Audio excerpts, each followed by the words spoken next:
নমস্কাৰ এই মুহূৰ্তত আহি পৰিছে সন্ধিয়াৰ কেইবাটাও বিগ ব্ৰেকিং নিউজ আৰু এনে ধৰণৰ খবৰ নিতৌ চাবলৈ চেনেলটো সাবস্ক্ৰাইব কৰি ভিডিঅ'টোত এটা লাইক কৰি দিব লৈছো সন্ধিয়াৰ প্ৰথমটো খবৰ জুবিনৰ মৃত্যু স্বাভাৱিক আছিল নে হত্যাকাণ্ড অহা 17 ডিসেম্বৰত আহিব ডাঙৰ খবৰ এই সন্দৰ্ভত ডাঙৰ মন্তব্য কৰিছে মুখ্যমন্ত্ৰীয়ে অহা 17 ডিসেম্বৰৰ পূৰ্বে জুবিনৰ ঘটনাক লৈ ডাঙৰ তথ্য পাব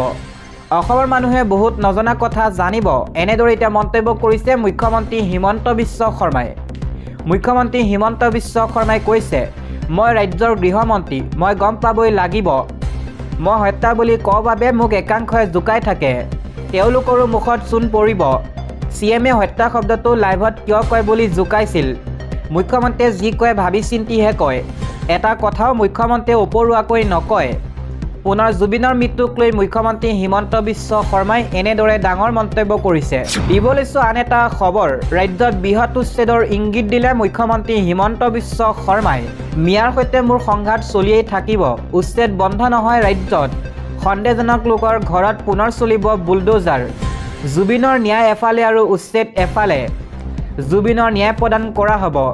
কিন্তু জুবিনৰ গয়নালৈ খাৰি যাব নোৱাৰে বেদখলকাৰী এই মন্তব্য কৰিছে মুখ্যমন্ত্ৰী হিমন্ত বিশ্ব শৰ্মাই দিবলৈছো এটা পলিটিকেল ব্ৰেকিং নিউজ জনতাৰ বিশ্বাস আস্থা বৃদ্ধি পাইছে কংগ্ৰেছৰ প্ৰতি মাহৰ 10 তাৰিখে কংগ্ৰেছত হ'ব বৃহৎ যোগদান এই মন্তব্য কৰিছে কংগ্ৰেছৰ সাংসদ গৌৰৱ গগৈয়ে তেওঁ কৈছে কংগ্ৰেছৰ প্ৰতি জনতাৰ বৃদ্ধি পাইছে বিশ্বাস আৰু আস্থা প্ৰতি মাহৰ 10 তাৰিখে কংগ্ৰেছত হ'ব বৃহৎ যোগদান বুধবাৰেও কংগ্ৰেছত বৃহৎ যোগদান কাৰ্যসূচী ৰাজ্য জিলাই জিলাই অনুষ্ঠিত হ'ব যোগদান কাৰ্যসূচী যোগদানৰ দীঘলীয়া তালিকা সাজু গৌৰৱ গগৈ হাতত 26 নিৰ্বাচনৰ পূৰ্বে কঁকালত টঙালি বান্ধিছে কংগ্ৰেছ দলে কংগ্ৰেছত যোগদানক লৈ এই বৃহৎ ঘোষণা কৰিছে কংগ্ৰেছৰ সভাপতি তথা সাংসদ গৌৰৱ গগৈয়ে ইয়াৰ পাছৰ খবৰটো হৈছে বিৰোধী চৰকাৰ আহিলে ঘৰে ঘৰে চাকৰি পাব নিবনুৱাই বিৰোধী চৰকাৰ আহিলে কাৰ্যকৰী হ'ব পুৰণি পেন্সন নীতি আৰু 200 ইউনিট পৰ্যন্ত বিনামূলীয়া হ'ব বিদ্যুৎ বিধৱা আৰু জ্যেষ্ঠ নাগৰিকে প্ৰতি মাহে লাভ কৰিব 1500 টকা পেন্সন প্ৰতিগৰাকী ব্যক্তিলৈ আগবঢ়োৱা হ'ব 25 লাখ টকাৰ স্বাস্থ্য বীমা মাইক্ৰ ফাইনেন্সৰ লুণ্ঠন ৰোধিবলৈ আহিব কঠোৰ আইন অনুসূচিত জাতি জনজাতি শিক্ষাৰ্থীয়ে পাব বিদেশ ভ্ৰমণৰ সুবিধা জীৱিকা সখীয়ে লাভ কৰিব প্ৰতি মাহে 30,000 কৈ দৰমহা এনডিএ প্ৰত্যাহ্বান জনাই বিহাৰত নিৰ্বাচনী ইস্তেহাৰ প্ৰকাশ কৰিছে মহাজোঁটে পৰৱৰ্তী খবৰ এতিয়াৰ পৰা দুগৰাকী বিয়া পাতিলে 7 বছৰ জেল বহু বিবাহক লৈ এই বৃহৎ মন্তব্য কৰিছে মুখ্যমন্ত্ৰী হিমন্ত বিশ্ব শৰ্মাই বহু বিবাহক লৈ কঠোৰ হৈ পৰিছে ৰাজ্য চৰকাৰ ৰাজ্যৰ কোনো স্বামীয়ে দ্বিতীয় বিবাহ পাতিব নোৱাৰিব এগৰাকী পত্নী জীয়াই থকাৰ পাছত দ্বিতীয়গৰাকী আনিব নোৱাৰিব বহু বিবাহ সম্পূৰ্ণৰূপে বন্ধ হ'ব ৰাজ্যত দ্বিতীয় বিবাহ পাতিলে 7 বছৰ পৰ্যন্ত জেলত থাকিব লাগিব এই বৃহৎ মন্তব্য মুখ্যমন্ত্ৰী হিমন্ত বিশ্ব শৰ্মাৰ দিবলৈছো আন এটা খবৰ দেশত আকৌ হুৰাহুৰে বাঢ়িব পেট্ৰল ডিজেলৰ মূল্য ৰাছিয়া তেল কোম্পানীৰ লগত ভাৰত বেংকৰ লেনদেনত বাধা আন্তঃৰাষ্ট্ৰীয় বজাৰত আমেৰিকা কাণ্ডে প্ৰভাৱ পেলাব ভাৰতত আমেৰিকাই নিষিদ্ধ কৰিছে ৰাছিয়া দুটাকৈ তেল কোম্পানীক ভাৰতৰ সৈতে সহজ নহ'ব ৰাছিয়া তেল ক্ৰয় প্ৰক্ৰিয়া ফলত দেশৰ বজাৰত বৃদ্ধি হ'ব পাৰে পেট্ৰল ডিজেলৰ মূল্য ইয়াৰ পাছৰ খবৰটো হৈছে আধাৰ কাৰ্ডক লৈ 3টাকৈ নতুন নিয়ম জাৰি কৰা হৈছে কেৱল অনলাইনতহে হ'ব আধাৰ কাৰ্ড আপডেট দেশত আধাৰ কাৰ্ডক লৈ প্ৰযোজ্য হ'ল নতুন নিয়ম আপোনাৰ আধাৰ কাৰ্ডক সক্ৰিয় কৰি ৰাখিবলৈ কৰিব লাগিব 3টাকৈ কাম এতিয়াৰ পৰা কেৱল অনলাইন যোগেহে হ'ব আধাৰ কাৰ্ড আপডেট নাম ঠিকনা মোবাইল নম্বৰ আপডেট কৰিবলৈ ভৰিব লাগিব 75 টকা ফিংগাৰপ্ৰিণ্ট ফটো আপডেট কৰিবলৈ ভৰিব লাগিব 125 টকা 2026 চনৰ 14 জুনলৈকেহে বিনামূলীয়া হ'ব অনলাইন ডকুমেণ্ট আপডেট 31 ডিচেম্বৰৰ ভিতৰত পান কাৰ্ডৰ সৈতে লিংক কৰিব লাগিব আধাৰ কাৰ্ড পান কাৰ্ডৰ সৈতে আধাৰ কাৰ্ড লিংক নকৰিলে পৰিব বিপদত আধাৰ OTP ভেৰিফিকেশ্যন কৰিয়ে কৰিব পাৰিব KYC দিবলৈছো আন এটা খবৰ শেষ বুলিলে জানো শেষ হয় তৃতীয় দিনাও ৰৈ ৰৈ বিনালে চাই কান্দি কান্দি দিঘাৰা জুবিন অনুৰাগী সগৌৰৱে ছবিগৃহত তৃতীয় দিনা ৰৈ ৰৈ বিনালে তৃতীয় দিনাও কান্দি কান্দি দিঘাৰা হৈ পৰিছে জুবিনৰ অনুৰাগী ছবিগৃহৰ পৰা ওলাহি দুচকুৰে নিগৰিছে অশ্ৰু প্ৰাণৰ শিল্পীগৰাকী যে নাই সেয়া কোনেও মানি ল'ব পৰা নাই শিশুৰ পৰা বৃদ্ধজনলৈ কেৱল কান্দোনৰ ৰোল দিবলৈছো পৰৱৰ্তী খবৰ 2026 পূৰ্বে দিয়ক জনজাতিকৰণ ডিব্ৰুগড় ৰাজপথত টাইপাৰ হুংকাৰ জনজাতিকৰণৰ দাবীৰে নিশা উত্তাল হৈ পৰিছে উজনি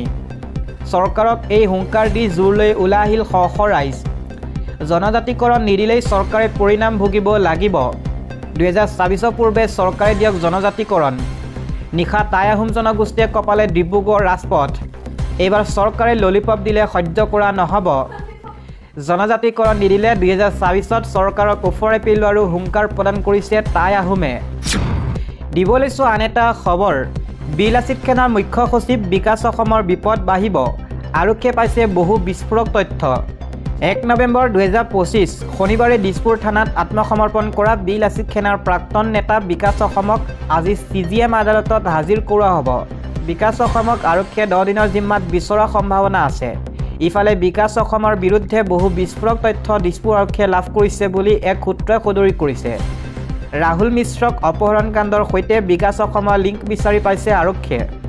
অপহৰণৰ সময়ত বিকাশ অসমৰ সৈতে অপহৰণকাৰী সঘন যোগাযোগ হৈছিল ইফালে ৰাজ্যৰ ভিন্ন জিলাত বিকাশ অসমৰ বিৰুদ্ধে বহুকেইটা গোচৰ ৰুজু হৈ আছে পৰ্যায়ক্ৰমে এই থানাসমূহেও বিকাশ অসমক জিম্মাত বিচাৰিব পৰৱৰ্তী খবৰ কূটনৈতিক বিপৰ্যয় মোদীৰ দিনত হাতৰ পৰা ওলাই গ'ল বাজপেয়ীৰ দিনত নিৰ্মিত তাজিকিস্তানৰ আইনী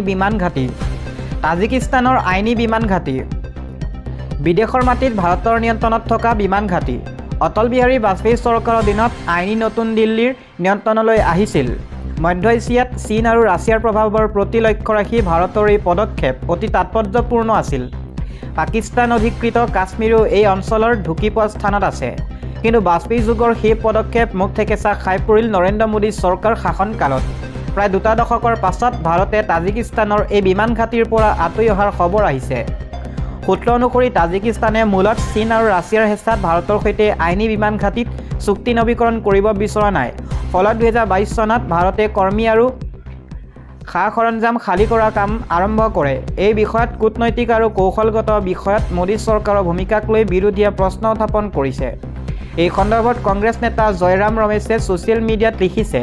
একবিংশ শতিকাৰ আৰম্ভণিতে ভাৰতে আইনী বিমান ঘাটি নিয়ন্ত্ৰণ লৈছিল ইয়াৰ দ্বাৰা আন্তঃগাঁথনিৰ বিকাশ কৰিছিল ইয়াৰ কৌশলগতভাৱে গুৰুত্বপূৰ্ণ স্থানৰ বাবে ইয়াক সম্প্ৰসাৰণৰ পৰিকল্পনাও কৰিছিল যদিও 4 বছৰৰ পূৰ্বে চৰকাৰে তাৰ পৰা ক্ৰমান্বয়ে আঁতৰি অহাৰ সিদ্ধান্ত লয়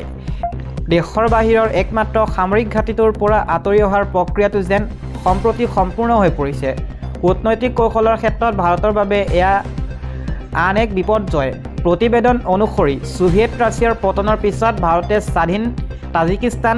চৰকাৰৰ সৈতে আইনী বিমান ঘাটিৰ বাবে চুক্তি স্বাক্ষৰ কৰে 2001 আৰু 2 চনৰ ভিতৰত এই ক্ষেত্ৰত প্ৰথম পদক্ষেপ গ্ৰহণ কৰা হৈছিল ভাৰতক তাজিকিস্তানৰ চৰকাৰৰ সৈতে হোৱা চুক্তিৰ ভিত্তিত আইনী বিমান ঘাটি সম্প্ৰসাৰণ আৰু আধুনিকৰণৰ দায়িত্ব দিয়া হৈছিল তাজিকিস্তানে এই বিমান ঘাটিটো পৰিচালনা আৰু নিয়ন্ত্ৰণৰ দায়িত্ব লিজৰ অংশ হিচাপে ভাৰতক অৰ্পণ কৰে ভাৰতে বিমান ঘাটিৰ আন্তঃগাঁথনি উন্নয়নৰ বাবে $10 কোটি ব্যয় কৰিছিল ৰানৱেৰ দৈৰ্ঘ্য বৃদ্ধি কৰা হয় ইন্ধন ভৰোৱাকে ধৰি বিভিন্ন আধুনিক আন্তঃগাঁথনি নিৰ্মাণ কৰা হৈছিল এটা সময়ত সেনা আৰু বায়ু সেনাৰ প্ৰায় 200 জোৱানো তাত নিয়োজিত হৈছিল এডশক পূৰ্বে Su-30 MKI যুদ্ধ বিমানে আৰু হেলিকপ্টাৰো তাত অস্থায়ীভাৱে নিয়োগ কৰা হৈছিল কেৱল সেয়াই নহয় আফগানিস্তানত তালিবানে ক্ষমতা দখল কৰা পিছত তাজিকিস্তানত থকা বিমান ঘাটিটো তাৰ পৰা ভাৰতীয় নাগৰিক আৰু বিষয়াসকলক উদ্ধাৰৰ বাবে ব্যৱহাৰ কৰা হৈছিল